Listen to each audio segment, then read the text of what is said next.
think you'd be a farmer when you were growing No. I honestly, I don't know that I necessarily had any plans to be anything specifically. In life, you just do the best that you can with what you've got. And if you do that, looking back, maybe there's things you would have done different, but that's what you knew at the time, and you can't regret it. You got to just carry on. I mean, I think if you slough off and just do something halfway or don't try to do the best, yeah, you might have regrets because you think, oh shoot, if I'd have done that better, things would have turned out better maybe, or I don't know. But if you did the best you can, there you are. Yeah.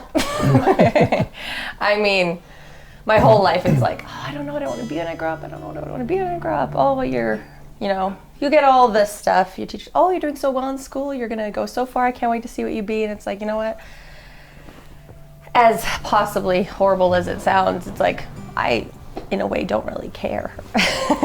I'm fine being average. I'm fine being an average person. I don't have to make a huge impact to feel like my life's complete. I enjoy what I do. I enjoy my family. So I would say, for the most part, I'm pretty happy.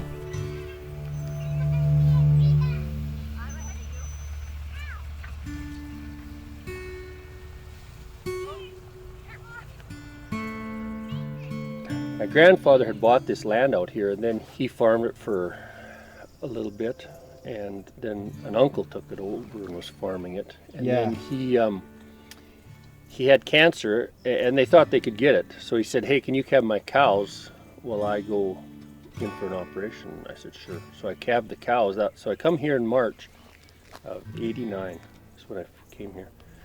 And then when the operation happened, two things happened. One, they found that it was in his liver, but they thought they could get it anyway. And the other was they missed a stitch. And so it was leaking into his lungs. So they should have been in and out. But then it turned downhill, and he only lived till into July then. I don't know whether it's a joke or what it is, but I went from me in a truck, and a year later it was me, a truck, a wife, 2 kids, and a farm.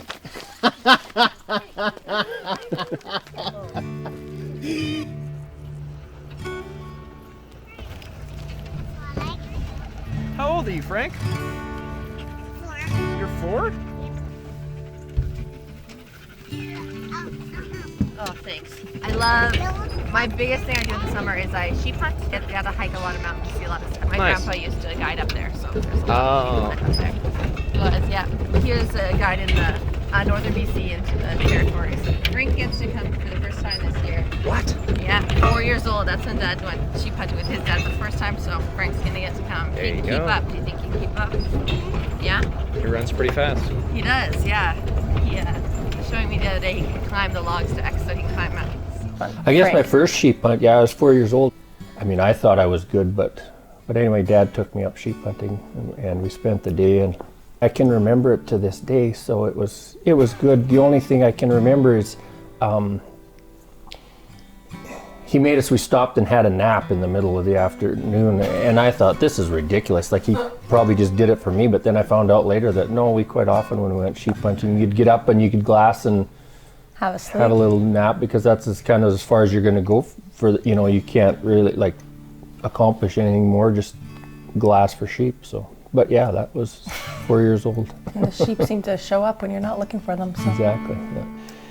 I used to have in my head the day before what I was going to do the next day, and it got frustrating because there was some days that you had 3 things planned and you didn't get one done, and so you felt like you're behind. You might have plans to hay today, or like we had plans to seed yesterday, but then it rained, so you just do what needs to be done. Like, I have a close friend who was head of Enbridge, the big pipeline company.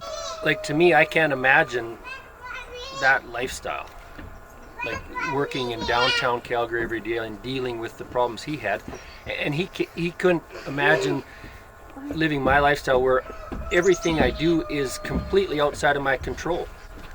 Like, I have no control over the rain, I have no control over the sun, and to him that feels strange, and for me to have everything laid out and set out is strength. I think there's way less of life that's in our control than we think there is, to be honest. Say someone's cows get into your place. Like, you could get upset and cause a big hassle because they did something, but it's going to come back to bite you because your cows are going to get in their field, you know. And if you realize that cows get out, you know, down at our little house in the hill, we've got a well pit. There's just a culvert that goes down 10 feet with a lid on the top. And we come home one day from town, and I can't remember what made me think that there's something happened here down there. Like, I couldn't figure out what in the world it was, but somehow I can't remember how I knew that something had happened. Well, here I find out that the neighbor girl was going out and see that some of my cows were out, so she just put them in because she knew we were gone. And she hears this cow bawl. She's like, well, where in the world's that? Here she looks, and for some reason, the well sits, you know, 1.5 feet high. This cow, for some reason, had jumped on there and fallen, so she's down at the bottom of a well pit, 10 feet down in a culvert. She'd called a neighbor that had a gin pull truck and got a hold of another neighbor that dared crawl down in there, and they hooked and pulled the cow out, and I didn't know anything about it till a day and a half later.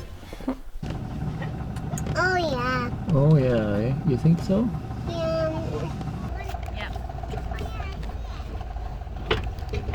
And that's her baby there.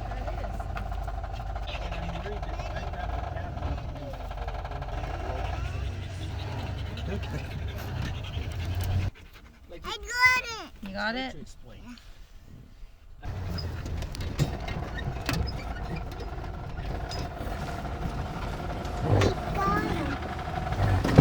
Wait, did we get it maybe?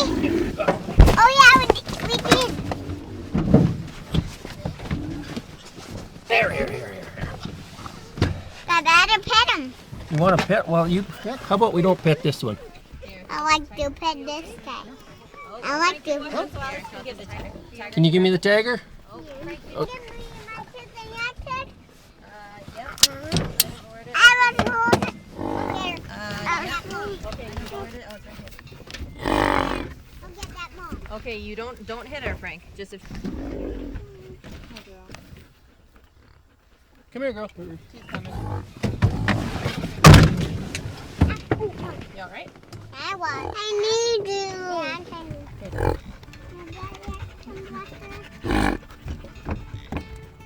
Once you get to know them, everyone's the same.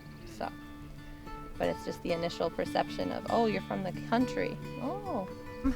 Sometimes I think that they think that we're not as smart as them. Sometimes you get that because just about different things. I mean, there you get the like redneck if you're not in the city, even though you're just a normal person that lives in the country. Some people are like, oh, that's so ridiculous. You just smell like poop all day and whatever. But some people find it really interesting. I guess it just depends on the type of person that you're talking to. I don't know what the redneck perception is. But lots of times it's like, you don't know anything, you're really stupid, you hate everyone, you know. Whereas most people that live in the country, we're not crazy and different than anyone who lives in town. It's just we live There out. you go, dear. There you go. I mean, I might disagree with someone, but who cares? Like, it don't really matter.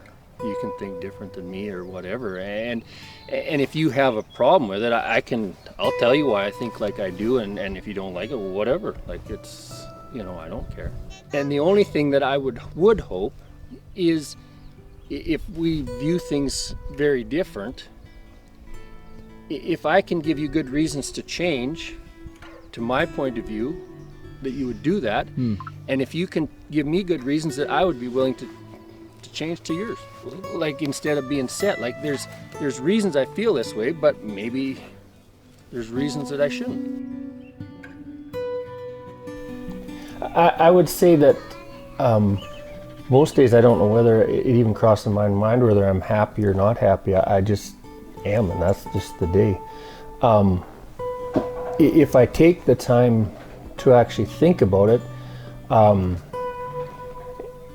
I've seen enough of the world to realize if I'm not happy, it's actually ridiculous because I've been very blessed. I've got a beautiful place to live and family, and